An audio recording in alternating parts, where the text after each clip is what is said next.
that now.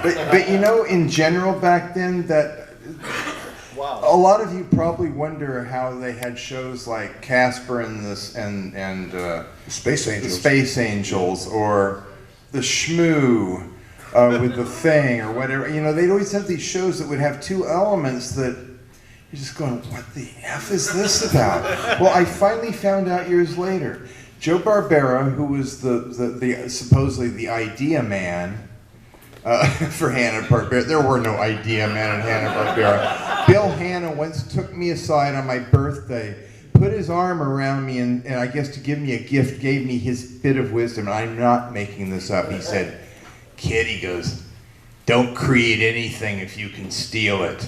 And I kind of faked a laugh, but even as a kid, I knew they were stealing except Quick Draw McGraw. Quick Draw McGraw, it has no predicate somehow. Right. But Joe would go into these pitch meetings, and you know, whether it was Phyllis Tucker Vincent or Judy Price or I forget who was it. Jenny Trias was at ABC, right?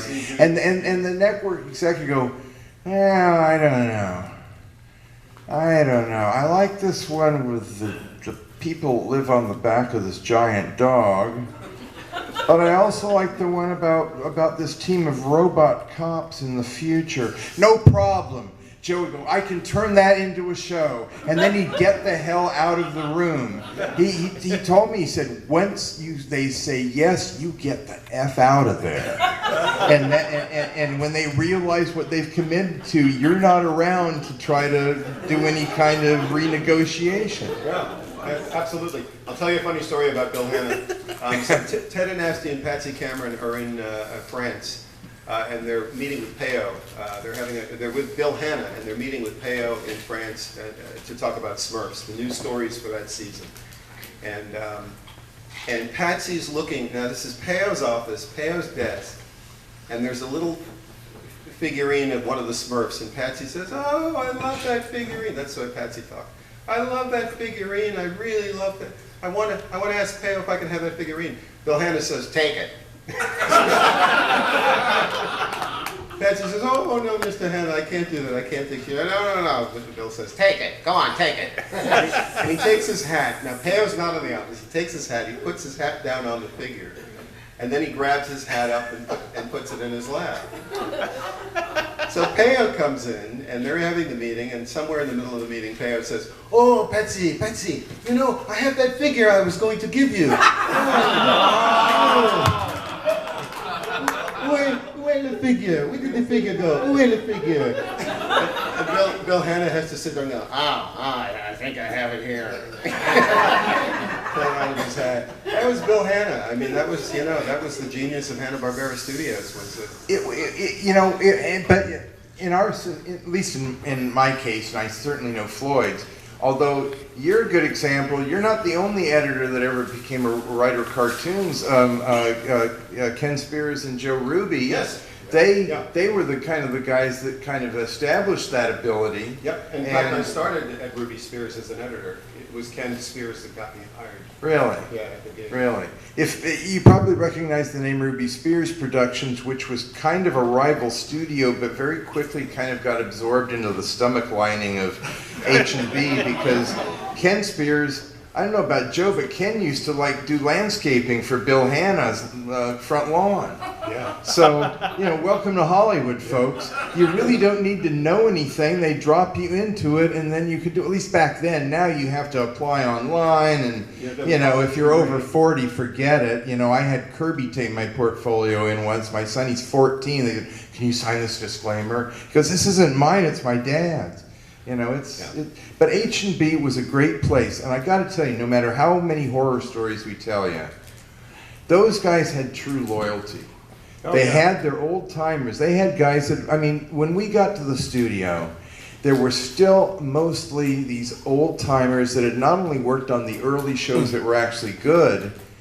Our layout crew, when I started, had guys who they comprised the history of animation. Yes. I had guys that had worked elbow to elbow with guys that worked on Snow White, Pinocchio. Really, really wonderful cartoons. And now they're here in the they're circling the drain of life, and they're working on Casper and the Teen Angels, and they can't figure out why this fat kid is like kissing all their asses because they worked on a Top Cat episode.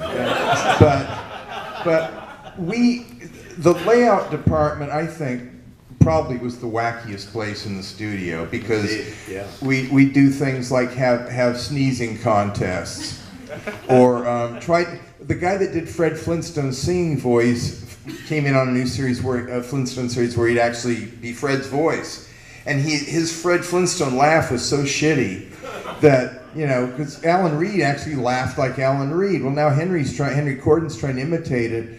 And it was terrible, and we had to listen to the track for the layouts because the boards had already been done, and we needed to, when we did the layouts, we need to actually have accurate expression and acting for the animators to start from. And we had a laugh to see who could do the shittiest Fred Flintstone laugh. We had a thing, it was called the drop. One person usually accidentally would knock over something, like a coffee can full of push pins or something, and then the contest was every object that we dropped had to be louder. And ink and paint. This was in a building that was built as to add on to the studio. It was going to be the warehouse, and typically once they built, they said put the cartoonists in there. So there was no real. They made it over, but there were no acoustic things. There were big pipes on the ceilings and stuff. It was literally a warehouse. I mean, it was just a giant warehouse with all these people bending over. And for me, as a kid, I'm roughly the same age as you are, Scott. I was born in '52, so this was Candyland for me too. Oh yeah. And to go over there, in fact, you don't remember this, but I met you over there. Wow. Floyd's little cubbyhole was so interesting because he had put up all these pictures, all these caricatures that he had done of Bill and Joe. All the gags of Bill and Joe. Right. All the gags of Bill and Joe, and which you subsequently put into a book called Faster, Cheaper. Yeah, we insulted Bill and Joe on a daily basis. And everybody else. But Floyd had this display, whether it was in the old building or the new building. Right. And if you're familiar with the stuff that he posts on Facebook, Floyd's like the conscience of the animation industry. He's like the Paul Conrad of the animation industry. He's kind of an editorial cartoonist on his own. And I remember there was one that went over the edge. It had Bill Hanna in a hat and carrying a whip, and it was Raiders of the Lost Art of Animation. And we heard later that Bill actually got his feelings hurt. I always wanted to ask you this. I heard the story that they ordered you to take all of those down. Did they do that? No, they never did. Actually, the gags were enjoyed by everybody, and people were invited to participate. But we were never scolded by management or told to take them down. One of the great things about animation in the good old days was that even the bosses had a sense of humor. And so even though we picked on them and we made fun of them on a regular basis, they knew and they understood, and they knew that we never did anything truly mean-spirited. We were just having fun. And so that order, that take down those gags because we are offended, that never happened. Now, I will add that it did happen at Disney. What? Okay. Because the management of Disney totally lacks a sense of humor. The attitude the inspectors they had at Disneyland were now inspecting you. My other favorite Floyd cartoon was there's Mr. Hanna's coming into his office and he's like in shock, and behind the desk is a robot that goes, faster, cheaper, faster, cheaper. And the caption was, oh my God, they finally found a way to automate Bill Hanna's job.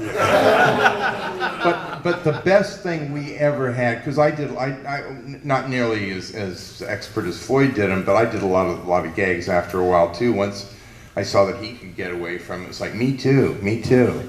And I was friends with the publicity head there, whose name was Sarah Baisley. Yeah. And Sarah, I did a lot of freelance art for publicity stuff, and so she had all these standard publicity photos of Bill and Joe, and they were like, okay, well in this one we'll put Quick Draw in the empty seat in a cell, and then maybe 2 years later we'll put, you know, a Smurf talking to him. But she foolishly let Floyd and I Xerox all of these, and we turned them into the wildest gags I've ever seen. Yeah, the Bill and Joe book, which was Bill, Hanna, and Joe Barbera. And keep in mind, Hanna's seated on one side, and Barbera is seated on the other side, and right in the middle is an empty chair. And so we could put in any cartoon character or anybody into that empty chair and build gags off of this template.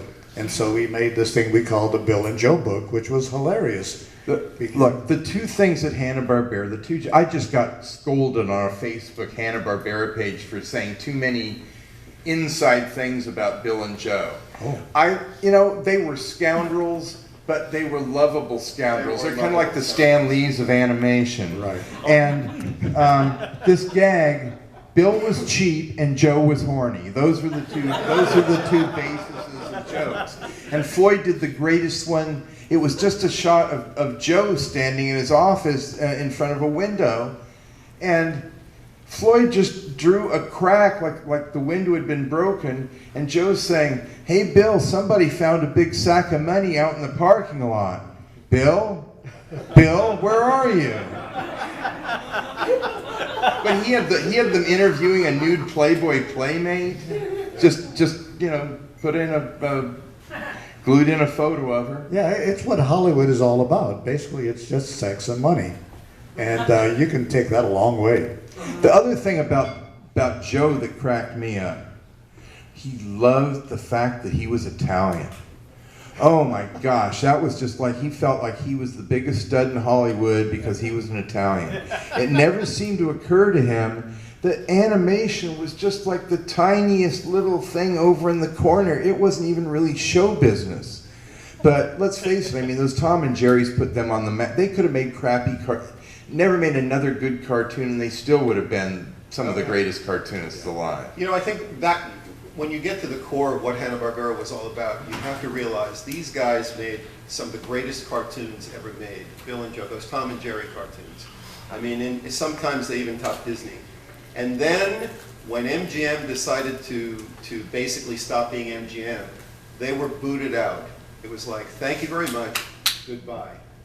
And so, when they created Hanna-Barbera, there were a couple of things you had to keep in mind. The first was, they'd already done their greatest work, so now it was business. Now it was just about staying alive.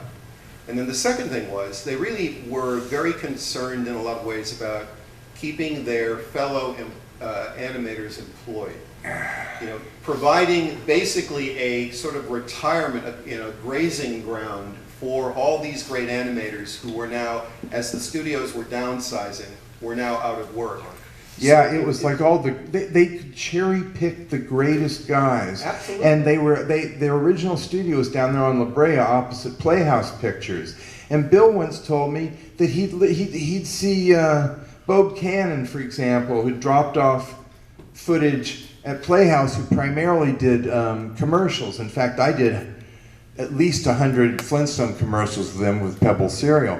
But Bill would actually yell out the window if he saw them, "Hey, you want to pick up a couple of 100 feet?" Yeah. And they'd come over and they'd take it on. So it was really a great thing. It was where the Chaplin studios used to be, and I guess the Henson's there now, right? Henson's there now, and Herb Alpert owned it before that. It's like the animators as streetwalkers. Yeah, right.